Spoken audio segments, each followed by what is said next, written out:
अंग्रेजों ने फूट डालो राज करो की नीति। अंग्रेजों ने फूट डालो राज करो की नीति का अनुसरण करते हुए पृथकतावाद को बढ़ावा दिया। ब्रिटिश सरकार ने अन्य संप्रदायों की उपेक्षा कर मुस्लिम का पक्ष लिया। 1909 में मार्ले मिंटो अधिनियम के द्वारा सांप्रदायिक आधार पर निर्वाचन प्रणाली को अपनाया गया। इसके अनुसार मुस्लिमों को पृथक प्रतिनिधित्व में विधानमंडलों की उनकी जनसंख्या के अनुपात में अधिक प्रतिनिधित्व दिया गया। अंग्रेजों ने मुस्लिम सांप्रदायिकता का उपयोग भारत के राष्ट्रीय आंदोलन के विरुद्ध एक हथियार के रूप में किया। 1945 में बेवेल ने कार्यकारिणी परिषद के प्रस्तावों में 5 सदस्यों के नाम मुस्लिम लीग एवं कांग्रेस से देने की बात के लिए कहा, जबकि कांग्रेस मुस्लिम लीग की तुलना में अधिक लोगों का प्रतिनिधित्व करती थी।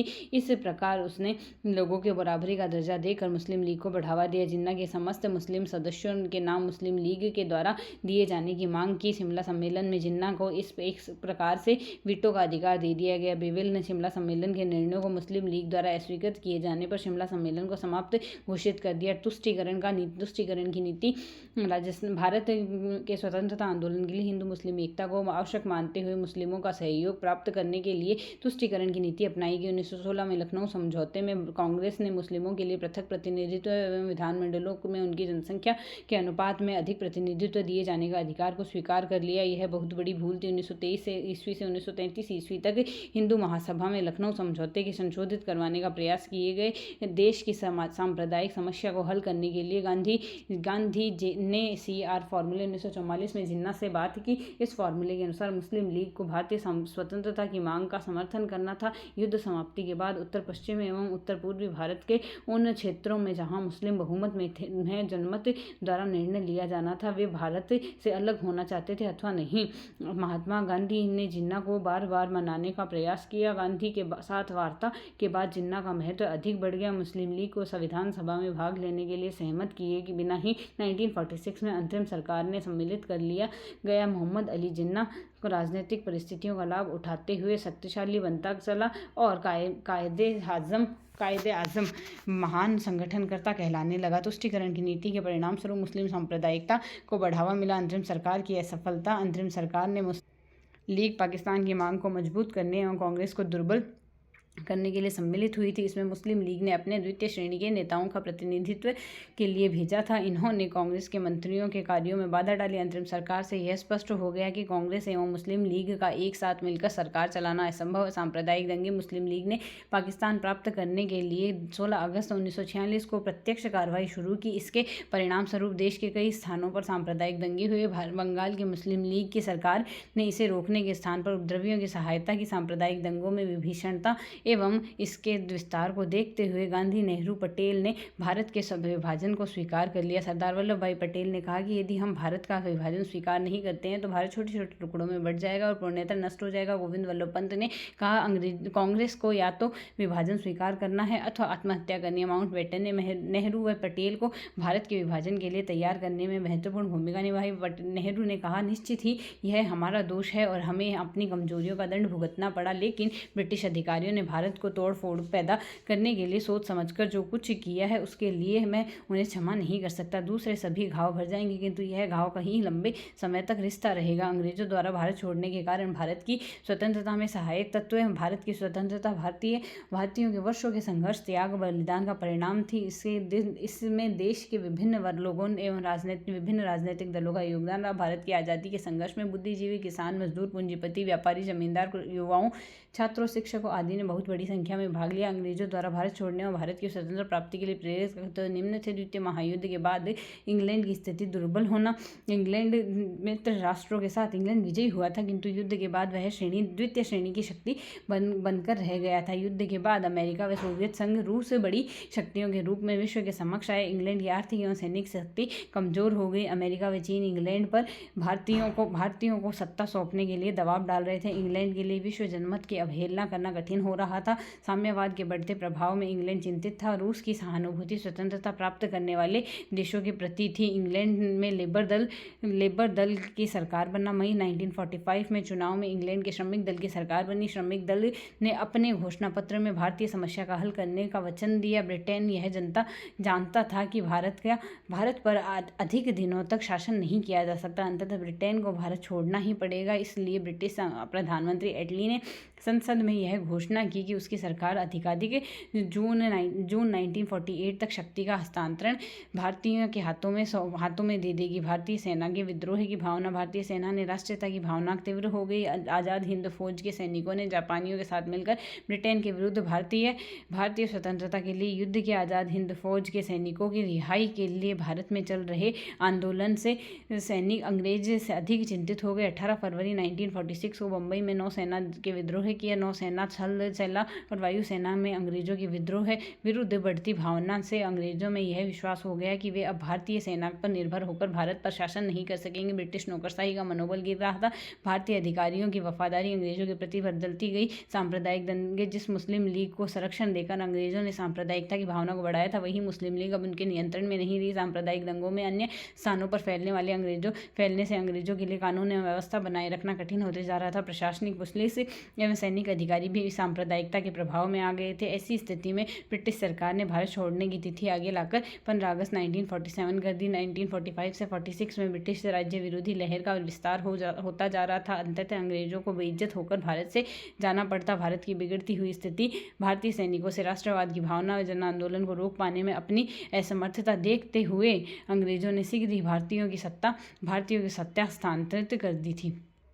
देशी रियासतों का भारत में विलय, जूनागढ़, हैदराबाद एवं कश्मीर के विशेष संदर्भ में ब्रिटिश संसद द्वारा पारित भारतीय स्वतंत्रता विधेयक 1947 में यह प्रावधान था कि जो संधि समझौते आदि ब्रिटिश सरकार ने भारतीय रियासतों से किए थे वे समाप्त हो जाएंगे। इस प्रकार ब्रिटिश सर्वोच्चता देशी रियासतों पर से हटा ली गई। इसमें यह प्रावधान था कि भारतीय रियासतों को यह अनुमति होगी कि वे भारत अथवा पाकिस्तान में से किसी में भी सम्मिलित हो या स्वतंत्र रहे। देशी रियासतों में भारतीय संघ में विलय हेतु 2 समझौता दस्तावेज तैयार किए गए। इसमें इंस्ट्रूमेंट्स ऑफ एक्सटेंशन था, जिसके कोई भी रियासत भारतीय संघ में इस शर्त से सम्मिलित हो सकती थी कि वे विदेशी मामले, प्रतिरक्षा या यातायात संचार के दायित्व के भारतीय संघ को सौंप देगी। दूसरा दस्तावेज स्टैंड स्टिल एग्रीमेंट था, जिसके अनुसार भारत की स्वतंत्रता से पूर्व जो स्थिति अंग्रेज सरकार की थी उसके स्थान पर आज़ादी के बाद वही स्थिति भारत की संघीय व्यवस्था में केंद्र सरकार की होगी। भारत की स्वतंत्रता के समय लगभग 562 देशी रियासतें थी। गृह मंत्री सरदार वल्लभ भाई पटेल ने विशेष प्रयासों एवं कूटनीति से अधिकांश रियासतें भारत में मिली। खैरपुर, बहावलपुर आदि रियासतें पाकिस्तान में सम्मिलित हुई। 15 अगस्त 1947 तक केवल जूनागढ़, हैदराबाद एवं कश्मीर ऐसी रियासतें थीं जिन्होंने अपने संबंध में निर्णय नहीं लिया। जूनागढ़ के नवाब मुस्लिम था, परंतु यहाँ की बहुसंख्यक जनता हिंदू थी। यह रियासत भौगोलिक दृष्टि से भारत में से घिरी हुई थी। जूनागढ़ की जनता ने भारत में सम्मिलित होने की घोषणा की। नवाब ने जूनागढ़ को पाकिस्तान में सम्मिलित करने का फैसला किया। जनता ने नवाब का विरोध कर स्वतंत्र अस्थायी सरकार की मांग की। जूनागढ़ का नवाब पाकिस्तान भाग गया। जूनागढ़ में फरवरी 1948 को जनमत संग्रह करवाया गया जो भारत के पक्ष में हुआ। जूनागढ़ को भारत में सम्मिलित कर लिया गया। जूनागढ़ की तरह हैदराबाद का शासक भी मुस्लिम था। बहुसंख्यक जनता हिंदू थी। हैदराबाद रियासत भी चारों ओर से भारत से घिरी हुई थी। हैदराबाद के निजाम भारतीय संघ में सम्मिलित होने या न होने के संबंध में भारत को भ्रम में रखा। नवंबर 1947 में उसने भारत के साथ स्टैंड स्टिल एग्रीमेंट पर हस्ताक्षर किए, किंतु भारत में सम्मिलित होने की बात को टालता रहा। निजाम ने मुस्लिम रजाकरों ने जनता पर अत्याचार करना शुरू कर दिया। रजाकरों ने लूटपाट, आगजनी एवं हत्या की घटनाओं को अंजाम दिया। कई हिंदू अत्याचारों से पीड़ित होकर हैदराबाद छोड़कर राज्य से बाहर शरण लेने पर मजबूर हो गए। रजाकरों के नेता कासिम रिजवी ने धमकी तक दे डाली, वे संपूर्ण भारत को जीत कर लाल किले पर अपना झंडा फहराएंगे। हैदराबाद की स्थिति दिन प्रतिदिन बिगड़ती चली गई। सरदार पटेल और मेनन ने निजाम को समझाया, किंतु बिगड़ती स्थिति नहीं सुधरी। भारत सरकार ने पुलिस कार्रवाई पर 18 सितंबर 1948 हैदराबाद को भारतीय संघ में सम्मिलित कर लिया। जम्मू कश्मीर में हिंदू शासक हरि सिंह था। बहुसंख्यक जनता मुस्लिम थी। इनकी सीमा भारत व पाकिस्तान दोनों से मिलती थी। पाकिस्तान ने कश्मीर की आर्थिक नाकेबंदी कर दी। उसमें अनाज, नमक, पेट्रोल आदि आवश्यक सामग्री पर प्रतिबंध लगा दिया। कबायलियों के रूप में पाकिस्तान सैनिकों ने 22 अक्टूबर 1947 को कश्मीर पर आक्रमण कर दिया। 24 अक्टूबर 1947 को राजा हरि सिंह ने भारत सरकार से सैनिक सहायता मांगी। कश्मीर को भारत में सम्मिलित करने की सहमति हो गई। 26 अक्टूबर 1947 को कश्मीर के राजा हरि सिंह के विलय पत्र पर हस्ताक्षर किए गए। कश्मीर भारत का अंग बना। 27 अक्टूबर 1947 को भारतीय सेना ने पाकिस्तान पर आक्रमणकारियों के विरुद्ध सैनिक कार्रवाई शुरू कर दी। भारतीय सेना आक्रमणकारियों को खदेड़ने लगी। इसी बीच भारत सरकार इस मुद्दे को संयुक्त राष्ट्र संघ की सुरक्षा परिषद में ले गई। संयुक्त राष्ट्र संघ द्वारा कश्मीर मुद्दे को गठित आयोग की सिफारिश पर युद्ध विराम लगा। कश्मीर का एक हिस्सा पाकिस्तान का अधिकार में रह गया। इस प्रकार कश्मीर रियासत का भारत में विलय हो गया, किंतु कश्मीर का एक हिस्सा पाकिस्तान के अधिकार में रह गया, जो अभी तक पीओके पाक अधिकृत कश्मीर कहलाता है। यहाँ से कश्मीर भारतीय संविधान के अनुच्छेद 1 में परिभाषित भारत के राज्य क्षेत्र का भाग बना। यह पहली अनुसूची में सम्मिलित भारत का 15वां राज्य है।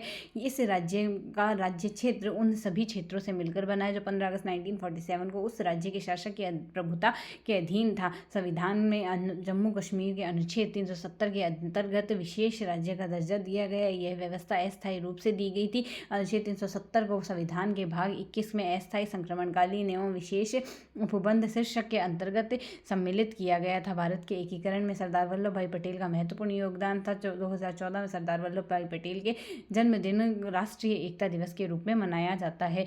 राजा राममोहन इस अन्य बिंदु है। यहाँ से राजा राममोहन राय को भारतीय पुनर्जागरण का जनक कहा जाता है। इन्होंने आत्मीय सभा एवं ब्रह्म समाज की स्थापना की। आर्य समाज की स्थापना 1875 ईस्वी में स्वामी दयानंद सरस्वती ने की। वेदों की ओर लौटो का नारा स्वामी दयानंद सरस्वती ने दिया। सत्यार्थ प्रकाश पुस्तक स्वामी दयानंद सरस्वती इसके लेखक थे। विवेकानंद ने अपने गुरु रामकृष्ण परमहंस के नाम पर रामकृष्ण मिशन की स्थापना 1897 में की।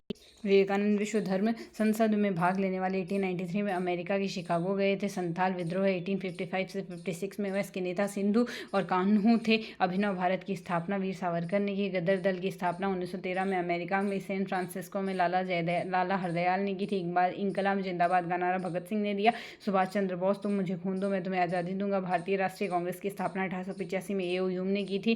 कांग्रेस की पहली महिला अध्यक्ष एनी बेसेंट थी। राष्ट्रीय आंदोलन को कुचलने के लिए गवर्नर जनरल लॉर्ड कर्जन ने 1905 में बंगाल का विभाजन किया। कांग्रेस के सूरत अधिवेशन 1907 में कांग्रेस 2 भागों में बढ़ गई। नरम दल व गरम दल 1909 के अधिनियम में पहली बार सांप्रदायिक आधार पर निर्वाचन प्रणाली को अपनाया गया। असहयोग आंदोलन अगस्त इसमें महात्मा गांधी के नेतृत्व में प्रारंभ हुआ। चोरा चोरी कांड के कारण गांधी ने असहयोग आंदोलन वापस ले लिया। स्वराज पार्टी की स्थापना 9 जनवरी 1923 में इलाहाबाद में चित्तरंजन दास व साधु सिद्धम व मोतीलाल नेहरू ने की थी। साइमन कमीशन जनवरी 1928 में भारत आया। इसके 7 सदस्यों को कोई भी भारतीय नहीं था। साइमन कमीशन का कार्य भारत में संवैधानिक सुधारों के संबंध में सुझाव देना था। कांग्रेस ने अपने लाहौर अधिवेशन 1929 में जवाहरलाल नेहरू की अध्यक्षता में पूर्ण स्वराज्य का लक्ष्य निर्धारित किया। महात्मा गांधी ने अपने अठिन अनुयायियों के साथ 12 मार्च 1930 को साबरमती आश्रम में प्रसिद्ध दांडी मार्च आरंभ किया। खान गफ्फार अब्दुल खान को सीमांत गांधी कहा जाता है। महात्मा गांधी ने कांग्रेस के एकमात्र प्रतिनिधि के रूप में लंदन में द्वितीय गोलमेज सम्मेलन में भाग लिया। अखिल भारतीय संघ की स्थापना का प्रावधान 1935 अधिनियम में किया गया था। कांग्रेस सरकार द्वारा प्रांतों के इस्तीफा देने पर मुस्लिम लीग ने 22 दिसंबर 1939 को मुक्ति दिवस मनाया। भारत छोड़ो आंदोलन 9 अगस्त 1942 को प्रारंभ हुआ। सतारा, वालिया व मिदनापुर में भारत छोड़ो आंदोलन के समय समानांतर सरकार स्थापित की। ऑब्जेक्टिव क्वेश्चन में ब्रह्म समाज की स्थापना किसने की? राजा राममोहन राय ने। राष्ट्रीय रामकृष्ण मिशन की स्थापना किसने की? यह स्वामी विवेकानंद ने की। 1893 में विश्व धर्म सम्मेलन में विवेकानंद ने कहाँ भाग लिया था?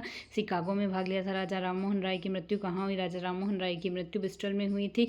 और राजा राममोहन राय के प्रयासों से किस गवर्नर जनरल ने समय सती प्रथा रोकने में कानून बनाया गया था? लॉर्ड विलियम बेंटिक के समय वेदों की ओर लौटो का नारा स्वामी दयानंद सरस्वती ने दिया। जय हिंद का नारा दिया गया है। यह सुभाष चंद्र बोस द्वारा दिया गया। भगत सिंह, राजगुरु व सुखदेव को 23 मार्च 1931 में फांसी 23 मार्च 1931 को फांसी दी गई। कांग्रेस के प्रथम अध्यक्ष ए.ओ.